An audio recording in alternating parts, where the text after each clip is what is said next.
Hello again and welcome back to Inside Story from Kabul in Afghanistan. To continue our discussion on the problems ahead for the young people of Afghanistan, I'm joined by Fatima Husseini and Javed Yazami, who's an Afghan freelance journalist employed by CTV News, Canadian TV, and Rahi Sahid Murad, a senior program coordinator with the Afghanistan Rule of Law project. Welcome to you all. Thank you very much. The president-elect in the United States, the about to be President Obama, he's planning to send more troops to Afghanistan. He wants to take the fight from Iraq into Afghanistan. I'd like to ask you, foreign forces, good thing or bad thing? Do the majority of young people in Afghanistan agree with their presence here? First of all, I'd like to congratulate Mr. Obama. He was my favorite too.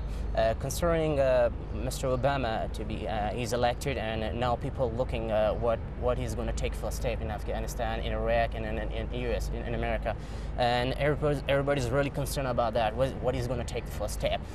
Concerning sending troops in Afghanistan, I don't think so it's the solution. They have to be really concerned about how to treat, how to win Afghan hurt, how to collaborate with Afghan government. And unfortunately, we haven't seen for the last 5 years this kind of activities. You know, we have seen our mosques, our graveyards, our homes, you know, our families bombed by international communities. You know, these are the serious mistakes they're making. That's the reason, you know, the distance between Afghan civilians and international community and our Afghan government. There is a huge distance, and that's why the security situation is getting worse. You know, they have to treat Afghans, they have to ask them, they have to call them what's their demands. But unfortunately, we're suffering. All Afghans are in a critical situation just because of international community. I'm not trying to say we hate international community who are here to help us. No, we need their help from A to Z. You know, but they have to they have to change their policy. They have to help Afghans, so in order that they get support from Afghan civilians. And then there's the issue of civilian casualties, isn't there? Yeah, absolutely. You know, as we have seen for the last 3 years, more than, I would say, more than 1,000 Afghan civilians have been killed even in the southern region. A very simple example is on Monday, you know, in Shawalikot, they bombed the international community, NATO, ISAF. They bombed in a wedding party in Shawalikot. More than 50 people were killed on the very special occasion. Once we get in the years, we get this kind of special occasion, and they bombed. And I have seen it with my own eyes. The bride in hospital, you know, she couldn't even take, you know, the breath. You know, that kind of moment was that's the very special moment for men and women. Now, these are awful stories, it's true, but Rahi, along with the foreign troops comes billions and billions of dollars of foreign aid, and that is necessary for this country, isn't it? Oh, look, yeah, sure. Let me express my view on Obama's agenda in order to send more troops to Afghanistan. To my knowledge and to my view, seeking to violent behavior in order to check on your opponent is one of the way how to deal with, but it's not the only way.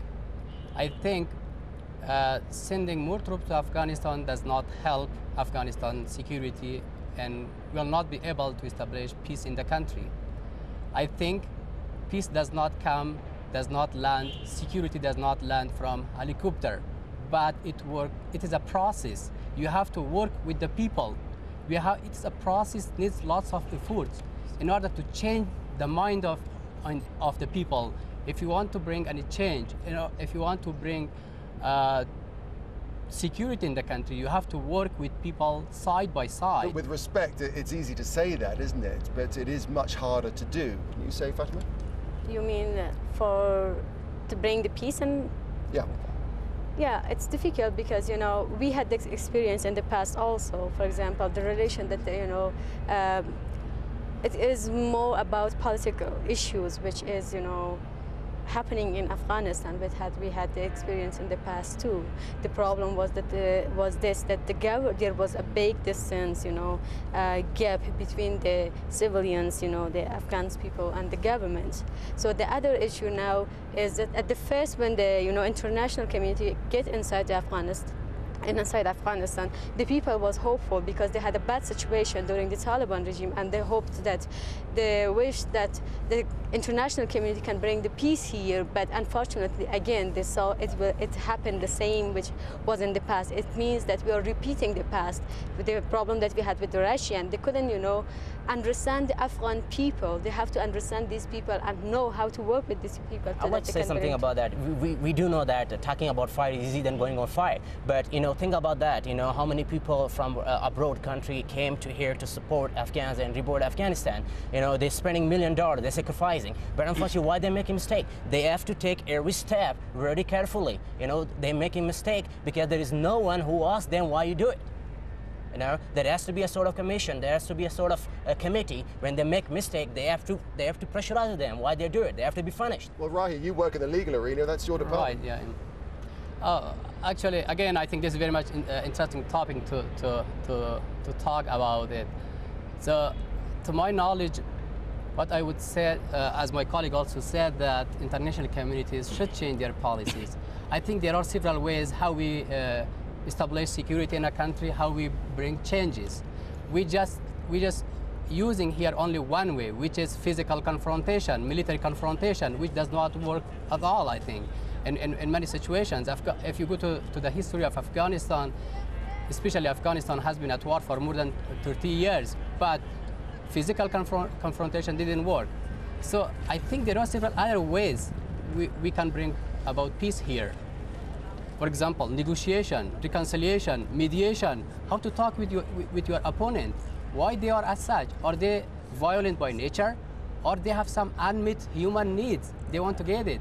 So that's why, going back to the rule of law. Javed, do you want to come in there? They do know the ways, but unfortunately why they're not using this kind of ways, we don't know it. In the beginning, since Taliban toppled, in the beginning, everybody liked Americans, they were shaking hands with them. Now, unfortunately, you can't see even a kid who just showed them like this kind of indication, that we are fine. It's quite common in Afghanistan, kids do this kind of ways.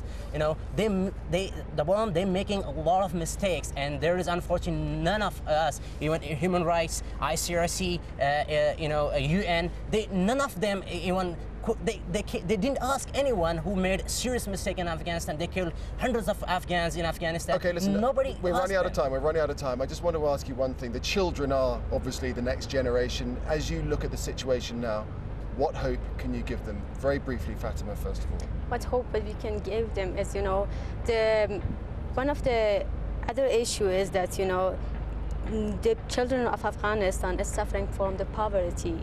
So the poverty that exists inside Afghanistan. So if they are able to go, they have the the economic opportunity to go to for their education, to have their own life as a human being inside Afghanistan. Okay, education and poverty, Rahi? Yeah. Sure. Yeah. Children are the more vulnerable elements of the society. So they should be paid more attention to take them to school, to take them to orphanage, to provide them with financial assistance, provide them with trainings, with shelter, with everything. If you want to have a long-term peace in Afghanistan. As you look to the future, can you feel optimistic in any way? Well, we are totally optimistic about our young generation, but what I'm asking from our government, they have to create a sort of facility for our young generation so they study peacefully in our society. Unfortunately, right now, our parents can't send their daughters and sons to those schools just because they're scared. If we send them, they don't expect that they will come back alive. So what we need is a security and education in this materialistic world, particularly in Afghanistan. Okay, Javed, we'll leave it there. Thanks very much indeed for your time. And yours too, Rahi, and indeed yours too, Fatima. Thanks very much indeed. Well, that's it from us here in Kabul in Afghanistan. Don't forget you can email us at insidestory@aljazeera.net. Bye-bye for now.